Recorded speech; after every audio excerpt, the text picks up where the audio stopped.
capítulo 11. Nós leremos a partir do primeiro versículo.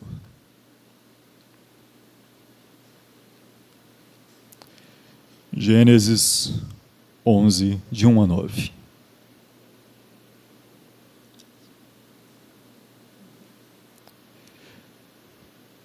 Diz assim: Ora, em toda a terra havia apenas uma linguagem e uma só maneira de falar.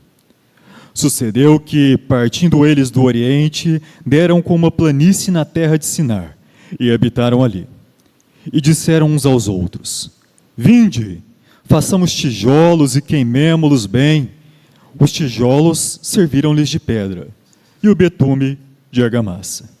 Disseram: Vinde, edifiquemos para nós uma cidade e uma torre cujo topo chegue até aos céus, e tornemos célebre o nosso nome, para que não sejamos espalhados por toda a terra.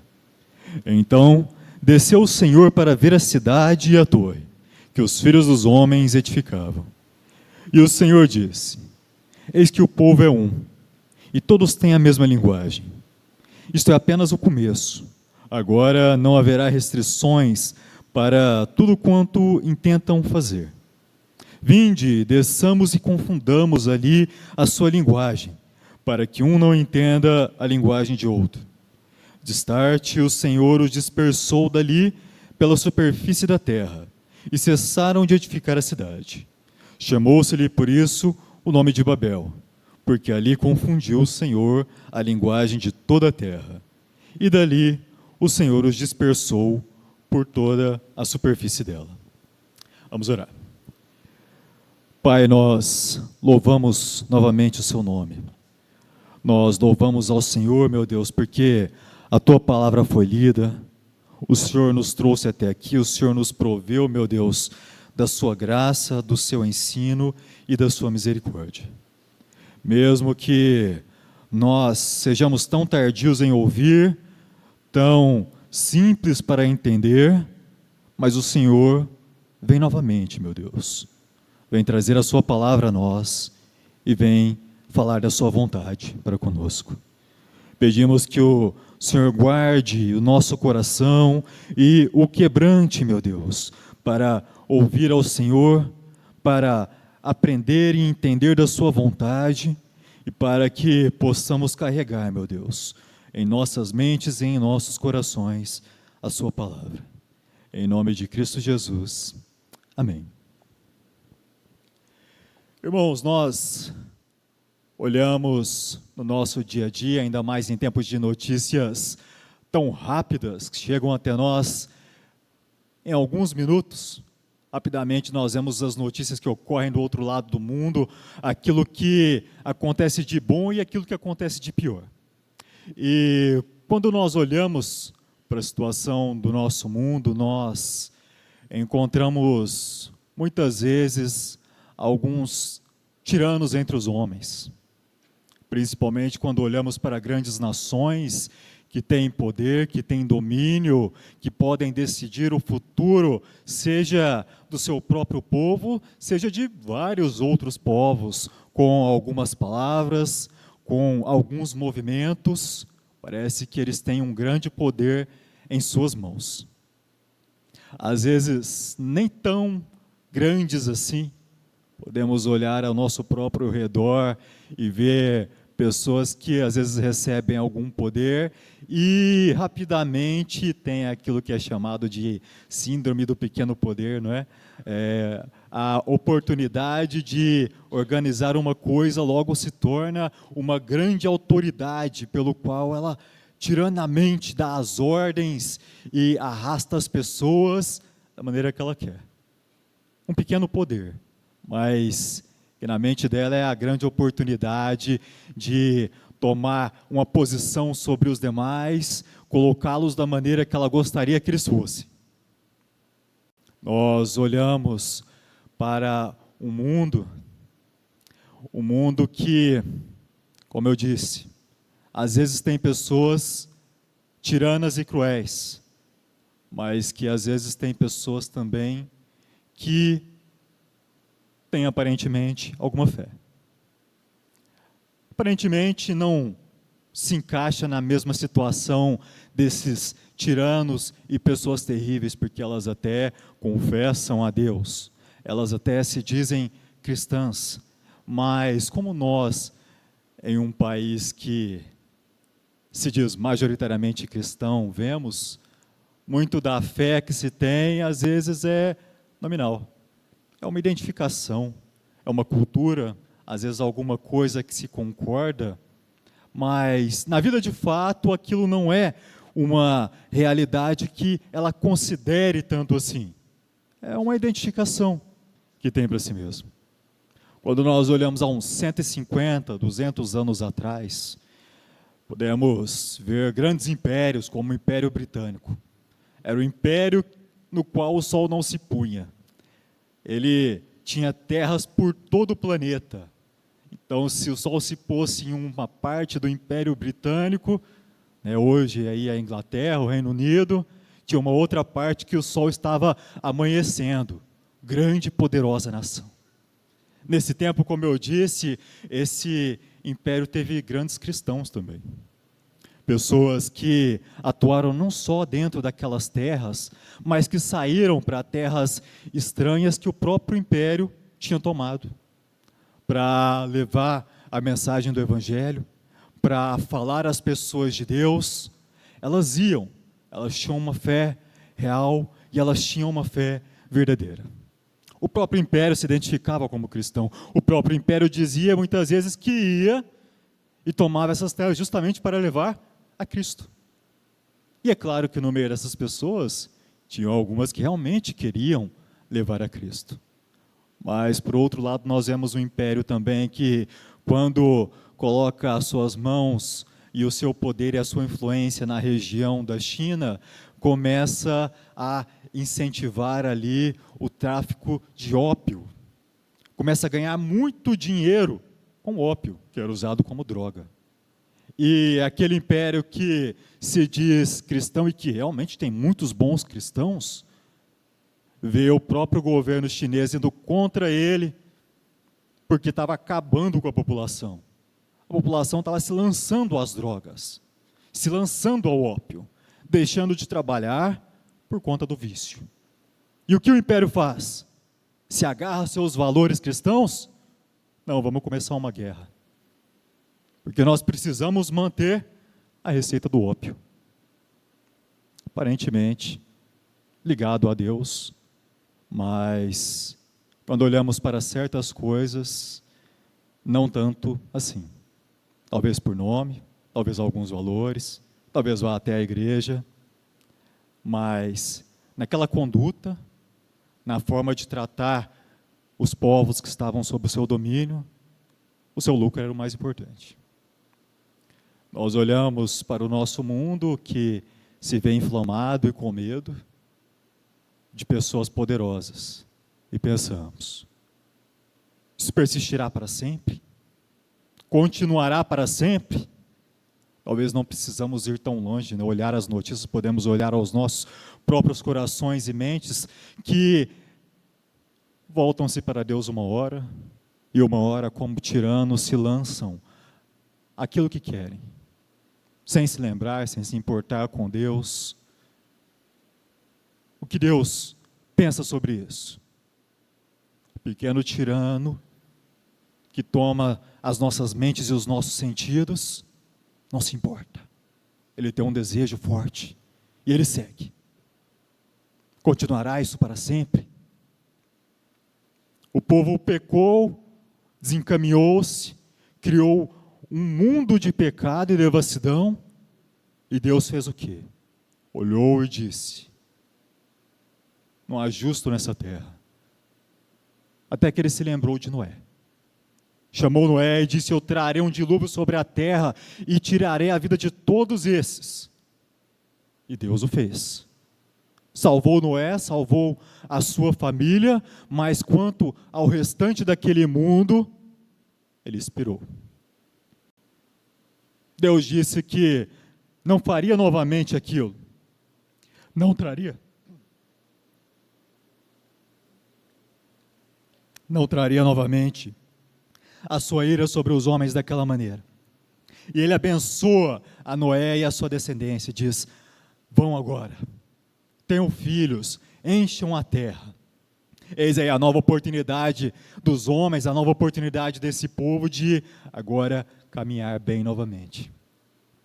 Mas a gente passa 1, 2 capítulos, vê a descendência de Noé crescer, vê esse povo que agora seria talvez uma nova esperança para a humanidade, rapidamente se desvirtuar. Quando olhamos no capítulo 10, vemos especialmente um homem chamado Nimrod. Dele é dito que ele se tornou um homem poderoso. Ele é chamado de grande caçador diante do Senhor, e o sentido de caçador aqui não é o homem que sai para pegar animais, para comer a sua carne, é um termo simbólico para falar que aquele homem se tornou um homem de poder, e até um homem tirânico, como um homem que caçava os homens, que dominava, se tornou um homem que tinha poder em suas mãos, com tão pouco tempo passado. Não precisou de muito para o homem voltar àquela natureza que estava nele. E Nimrod se torna esse homem. E o nosso texto que nós lemos aqui no capítulo 11, ele não é tão claro se foi necessariamente o Nimrod ou ele, sua descendência, mas nós vemos que a caminhada dele, que o sentido da mente dele, os princípios dele seguem. E os homens que deveriam sair por toda a terra e habitá-la e dominar sobre ela, mostrando sobre ela o governo do próprio Deus, ele segue agrupado para um lugar. E ali naquele lugar agradável a eles, eles dizem: vamos construir uma cidade e uma torre. A geração que construiu anteriormente rapidamente se perdeu. É aquilo que a gente vê às vezes das famílias, né? Um constrói e depois os filhos destroem aquilo que foi construído rapidamente, dissipam tudo aquilo que foi feito pelos pais, ou em uma ou duas gerações às vezes. Então daí vem a importância de nós olharmos para os princípios e valores que nós carregamos e que nós colocamos naqueles que vêm depois de nós.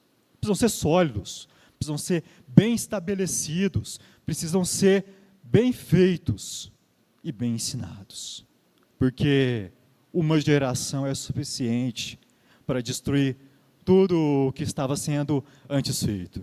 E esses homens que não guardaram a aliança de Deus vão até ali e se propõem: vamos fazer uma grande torre.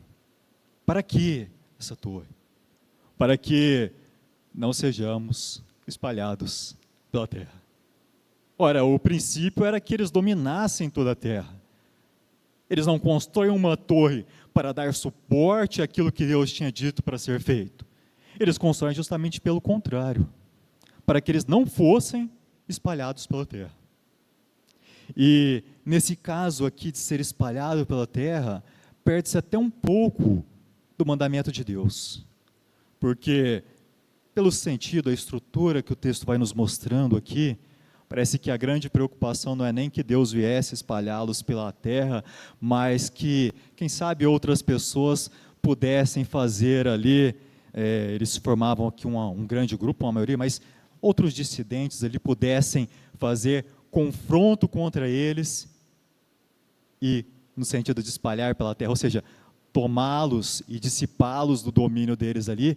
Nimrod, um homem poderoso, o seu grupo, o seu povo, um grupo que foi para construir uma grande torre, para ser um povo poderoso e para dominar sobre os restantes.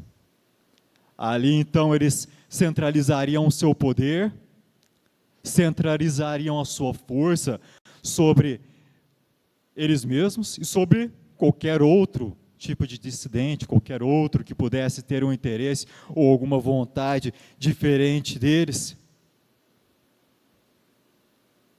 Vamos fazer uma torre e façamos o nosso nome célebre, poderoso, lembrado pelo futuro. Em vez deste povo construir e caminhar para fazer o nome de Deus poderoso e dominante sobre a terra, aquilo que Deus falou para eles fazerem, eles querem fazer o seu nome. A terra já não era mais de Deus, a terra era deles. Eles decidiriam para onde iriam, o que fariam, o que chamaria. Deus agora estava num segundo plano. Eles eram o plano principal. O poder e o nome deles era o nome principal, era o ponto principal. E aí nós pensamos, né? Fazer uma torre, para quê? Só para ter uma construção grande, para as pessoas verem e falar, olha, é a grande torre daquela cidade, é a grande cidade, é aquele povo poderoso, só para isso. Essas torres no passado, meus irmãos, elas tinham um sentido religioso. Às vezes as pessoas construíam torres assim de grandes blocos, um acima do outro, com escadarias que iam até o seu topo, e aquele caminho ali, a depender do povo, do passado, ele tinha duas funções. Uma, aproximá-los do Deus que estava no céu. E aqui nós não estamos falando só do nosso Deus, mas outros povos, como aqui na própria América, né, os povos maias tinham suas grandes pirâmides com escadarias que os levavam próximos daquilo que eles achavam que era um Deus, que era o sol. E ali, estando mais próximos do seu Deus, eles sacrificavam a ele, sacrificavam inclusive pessoas para o seu Deus. E as torres, esse tipo de torre, principalmente nesse tipo de local aqui, tinham outro sentido. Ela também servia como uma escadaria pela qual Deus, seres espirituais, desciam para visitar os homens, para abençoá-los, para estar entre eles, alguma coisa do tipo. Então ele constrói, ele se propõe a levantar essa grande torre. Então, essa torre que se levanta, ela se levanta em primeiro lugar para fazer ali uma ligação com o céu, para que eles tivessem o favor dos céus. Ela subiria às alturas e por meio daquilo ali, eles teriam a bênção. Por meio daquela grande torre ali, certamente o divino estaria com eles. Diferente dos outros, porque eles tinham uma torre que ligava eles ao céu. Olhem para a situação deles. Eles querem uma ligação com o céu. Mas para quê? Para aprenderem, para viverem conforme Deus, conforme a vontade de Deus, conforme o céu? Não, porque nós vemos aqui que eles querem fazer o seu nome grande. Mas eles querem uma ligação com o céu. E nós olhamos para os homens da terra, nós olhamos para nós mesmos e nós construímos as nossas torres, muitas vezes porque nós queremos uma ligação com o céu. Nós precisamos de algo do céu. Nós fazemos não por conta da nossa relação real, viva com Deus, não porque nós realmente queremos ouvir a Deus, nós realmente queremos fazer a vontade de Deus, nós realmente queremos caminhar com Deus, mas nós precisamos de uma ligação com o céu. Porque, como usam muito mal aquele texto, se Deus é por nós, quem será contra nós? Todo mundo usa isso, né? Até quem nem faz o menor caso de estar com a igreja, de conhecer de fato a Deus, mas ser espiritual é uma coisa muito valiosa. Se Deus é por nós, quem será contra nós? A ligação com Deus, que os homens desejam, seja um Deus como o que nós falamos, seja o Deus das suas próprias teorias e construções científicas, precisam de uma ligação com algo que dê um sentido a mais, uma força a mais, uma autoridade a mais, mas não para viver conforme Deus, mas para dar o suporte para o seu próprio nome, sua própria vontade e o seu próprio pecado. Mas além da ligação e favor que esse povo buscaria, eles teriam uma vantagem também em relação aos demais. Eles teriam uma mediação. Ali estava a torre, ali estava o lugar. Quem ali controlasse, controlaria então o quê? A ligação com o céu. Controlar a nossa ligação com Deus. Muitas vezes são tantos, como diria um antigo e excelente pregador daquele tempo da Inglaterra que eu falei, Charles Spurgeon, charlatães, homens que tomam ali da palavra de Deus, não para ensinar os homens, mas para dominar sobre os homens. E eles são o vínculo entre aqueles homens e Deus. Só por meio da oração deles, só por meio da mão deles, vem de fato a bênção de Deus. Às vezes, nós poderíamos nos ver buscando alguém assim, não como um companheiro de oração para o momento da nossa necessidade, mas alguém que, por meio dessa pessoa, essa pessoa é a intercessão que nós precisamos. Às vezes nós buscamos essa mediação até em crenças.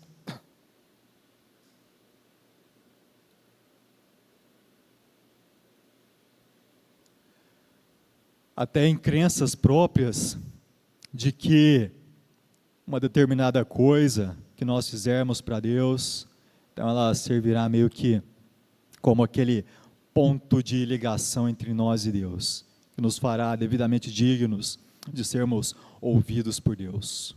Então, hoje eu farei tal coisa, não como alguém que é piedoso, está bem? Não como alguém que dedica um dia para tentar mais a Deus, para orar mais a Deus, para buscar mais a Deus, mas como alguém que aplica uma determinada momento de oração a mais, ou uma doação a mais, ou alguma coisa a mais, a fim de que Deus venha abençoá-lo, porém depois daquele momento ali, em que aquele item de mediação atendeu a sua necessidade, agora a vida que segue, não importa mais aquilo ali. Se eles tivessem domínio entre o que liga a terra e os céus, eles seriam um povo muito poderoso. Mas não só isso. Nós estamos vendo aqui que o interesse grande deles é o próprio nome. Então, como não é o próprio Deus, mas eles estão tentando se ligar ao céu, então Deus é para eles agora uma ferramenta. Deus não é o grande Deus que fez os céus e a terra.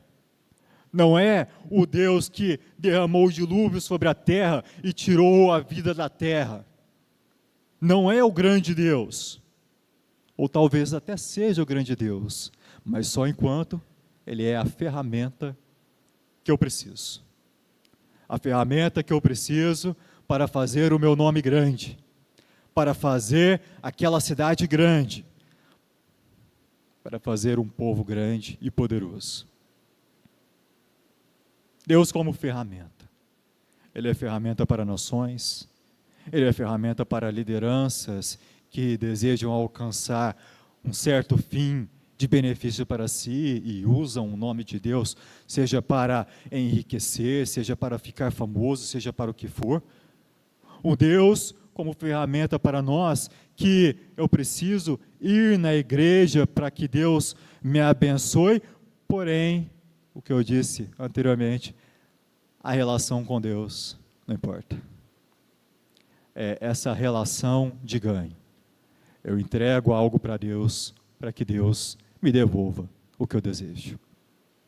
É uma situação delicada, porque às vezes até sem perceber, a gente pode tomar esse caminho.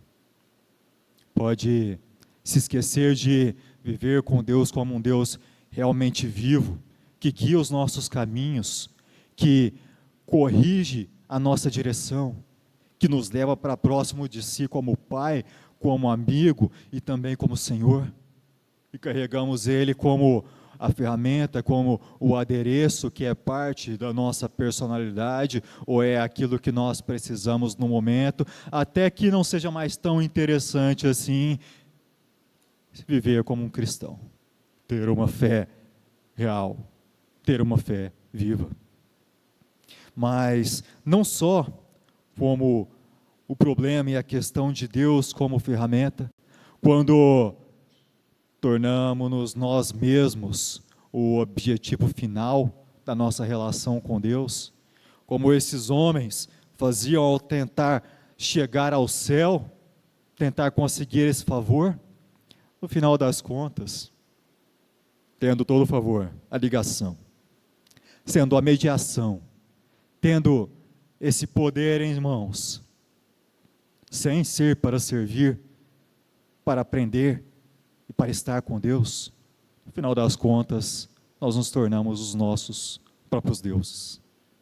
Idolatramos a nós mesmos, o nosso próprio sentido e propósito de viver, a nossa própria vontade, o nosso próprio mundo. O mundo que nós construímos para fazer o nosso nome célebre e poderoso. Esquecendo daquilo para o qual Deus nos chamou e nos levantou, para ser como a luz em meio à terra, ou seja, para ser aquilo que Adão e Eva deveriam ter sido desde o início, para ser a imagem de Deus aqui, porque Deus é Espírito. Nós somos de carne e osso. Nós somos da mesma matéria, do mesmo pó que é fabricado as cadeiras, esse prédio. Porém, nós não somos, nem temos a mesma função e dignidade deles. Nós temos uma especial, que há de ser a imagem de Deus neste mundo, nessa criação.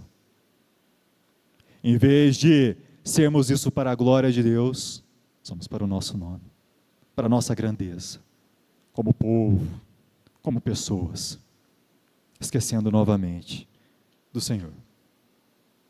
Mas Deus continua soberano. Deus desce para ver, o texto nos diz.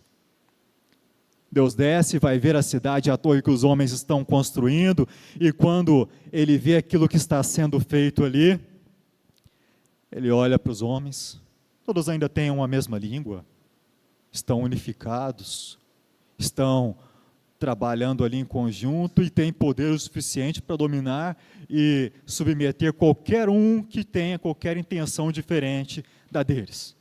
Deus olha e diz: não haverá agora que os detenha. Deus, quando destruiu os demais homens no dilúvio, ele disse: eu não destruirei mais os homens dessa forma. E Deus olha para os homens ficando como uma mesma coisa, e ele disse: eu não vou mais destruí-los dessa maneira. E ele não fará. Só que não só ele não fará, como não existe outro povo ali para servir como a mão de Deus, como muitas vezes quando Israel se desviou de Deus, veio um outro povo, como castigo de Deus contra aquele povo rebelde. Quem deterá agora esses homens? Eles se tornaram poderosos, eles dominaram tudo, eles falam uma mesma língua, eles são iguais, eles caminham igual nas suas palavras, mas não só nas suas palavras, nas suas intenções e nos seus corações. Então o que Deus faz? Bom, ele continua soberano. E o seu propósito inicial não será perdido por conta do intento meu, seu ou desses homens orgulhosos e arrogantes. Ele faz uma coisa muito simples para ele. Confunde a língua deles. E quando ele confunde a língua deles, eles param de se entender. E quando nós temos uma semelhança a mais uns com os outros, rapidamente a gente acaba formando alguns grupos, e eles fazem isso. Em vez de se manter unitários, eles começam a se separar. E agora eles começam a fazer de fato o que deveriam, se espalhar pela terra. Ainda não com um coração voltado para Deus, corrigido de fato, mas já está caminhando. Aquilo já está sendo dirigido por Deus, porque Deus cumprirá a sua vontade. Deus os confunde a humanidade, não como um Deus mau, mas como uma providência. porque aqueles homens que não teriam mais agora um contraponto entre eles para serem redimidos, agora, pela providência e misericórdia de Deus, eles começam a se espalhar e a se diferenciar. Dali no futuro, Deus tirará o seu próprio povo e cuidará do seu povo, às vezes até com a mão forte de outros povos que Deus mesmo levantará. Ali Deus cuida dos homens que se aglomeraram para si e fizeram para si uma cidade contra Deus. Deus quer fazer a sua cidade, mas existe uma cidade sendo construída por tiranos, por homens que não se importam de fato com quem Deus é, com a sua vontade e com o propósito para o qual nós somos feitos. Isso nos serve de esperança e nos serve de alerta, porque o Deus que destrói intentos tão poderosos, Ele também move os nossos corações de pedra e com fortes torres e muralhas, e que, quem sabe, pensaríamos, quem atravessaria tais coisas? Mas numa simples confusão que Deus cria, tudo aquilo se dispersa. O próprio catolicismo romano, tão poderoso, dominava a fé em um momento da sua própria loucura e desvio das Escrituras. Deus levanta um homem, e daquele homem levanta outro homem, e Deus começa a levantar uma confusão no meio daquela verdadeira confusão que havia sido feita, mas não uma confusão má, mas uma confusão da verdade, uma confusão contra os que estavam enganados. Deus faz isso com os grandes impérios, Império Romano, Império Mongol, Império Britânico, que esteve de uma ponta a outra do planeta. Foram grandes nações, se dissiparam com o tempo. Grandes reinos que perderam seu poder. Nós somos chamados, meus irmãos, a olhar com atenção e olhar com esperança, com cuidado de Deus para conosco. Quando nós olhamos para essa sensibilidade, até desejamos nós construir algo junto de Deus, pensamos tão frágeis, tão ignorantes, difícil de tomar nossas próprias decisões, decisões erradas, decisões fracas, decisões que ignoram a Deus. Quem garantirá então o nosso futuro? Pensaríamos nós. Bom, eu disse para vocês que todo o grande império dos homens, ainda que exista um grande tirano ali, ele corre para a sua própria queda. Apesar dos impérios dos homens, feitos para si mesmos, correrem para a sua queda, existe um império que é eterno. Um reino feito para não cair mais. Aqui nesse momento de loucura dos homens, Deus os confunde. Quando nós olhamos para Atos, que foi até cantado aqui hoje, quando é estabelecido então o reino da vontade de Deus sobre os homens, o que acontece?